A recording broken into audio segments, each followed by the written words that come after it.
ربنا لو بيحب حبيبة هينادي على سيدنا جبريل ويقول له يا جبريل أنا بحب مين؟ حبيبة. ثم ينادي سيدنا جبريل يحب حبيبة، فينادي في أهل السماء على الملائكة ويقول لهم ربنا بيحب حبيبة، فالملائكة كلهم في السماء يحبوا مين؟ حبيبة. ثم يوضع له القبول في الأرض، يعني الناس كلها تحب مين؟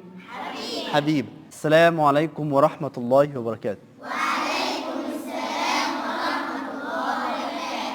معانا حديث النهاردة حديث جميل جدا. عايزين تعرفوا ربنا بيحبنا ولا لا؟ مين عايز يعرف؟ عايزين تعرفوا ربنا بيحبكم ولا لا؟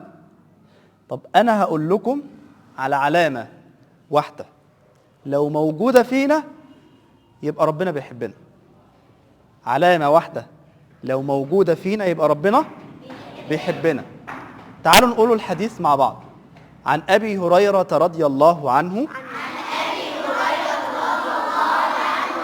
عن النبي صلى الله عليه وسلم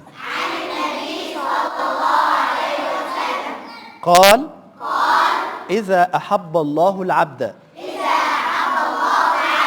نادى جبريل وقال يا جبريل إني أحب فلانا فأحبه فيحبه جبريل ثم ينادي في أهل السماء يا أهل السماء إن الله يحب فلانا فأحبوه فيحبه أهل السماء ثم يوضع له القبول في الأرض. وإذا أبغض الله عبدا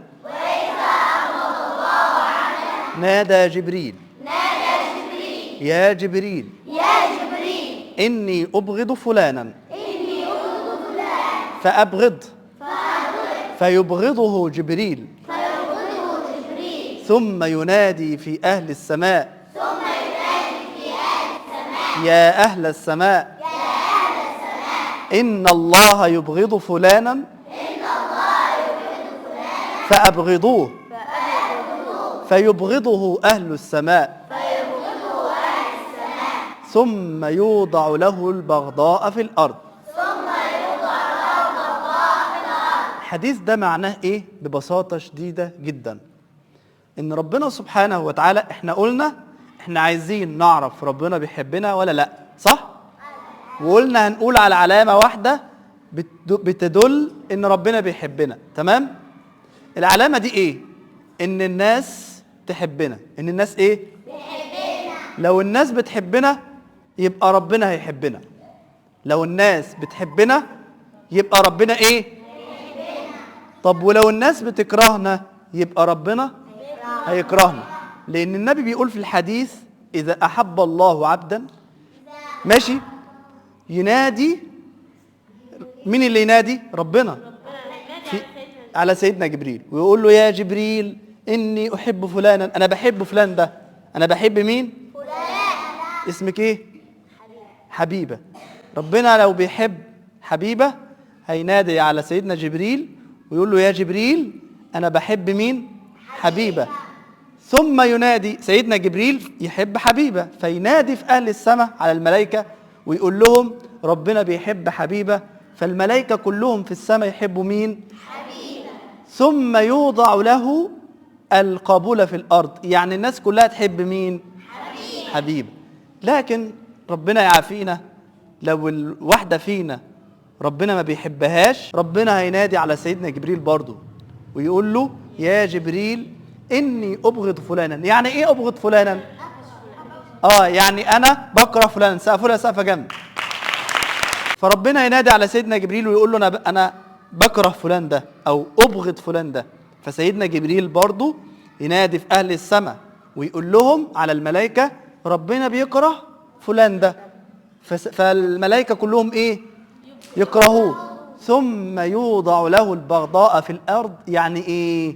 يعني الناس كلها تكره. مين يقدر يقول الحديث؟ ها قولي الحديث كده. عن أبي هريرة رضي الله عنه عن النبي صلى الله عليه وسلم قال: إذا أحب الله عبدا نادى جبريل وقال: يا جبريل إني أحب فلان فأحبه، فيحبه جبريل. ثم ينادي في أهل السماء برافو. ويقول: يا أهل السماء إن الله يحب فلان نعم. فأحبوه، فيحبه أهل السماء. ثم يوضع له القبول في الأرض. برافو. وإذا أبغض الله عبدا فينادي جبريل ويقول: يا جبريل إني أبغض فلان فأبغضه، فيبغضه جبريل. ثم ينادي في أهل السماء ويقول: إن الله يبغض فلان فأبغضوه، فيبغضه أهل السماء. ثم يوضع له البغضاء في الأرض. صدق رسول الله صلى الله سقفوا لها عليه سقفة وسلم. جامدة. عن ابي هريره رضي الله عنه عن النبي صلى الله عليه وسلم قال: ان الله اذا حب عبدا فينادي: يا جبريل اني لا احب فلان فاحبه، فيحبه جبريل. ثم ينادي جبريل: يا اهل السماء ان الله يحب فلانا فاحبوه، فيحبه اهل السماء، ويوضع له القبولة في الارض. واذا ابغض الله عبدا فينادي: يا جبريل إني أبغض فلان فأبغضه، فيبغضه جبريل وينادي: يا أهل السماء إن الله يبغض فلانا فأبغضوه، فيبغضه أهل السماء، وتوضع له البغضاء في الأرض. صدق رسول الله. سقفوا لها سقفة جامدة.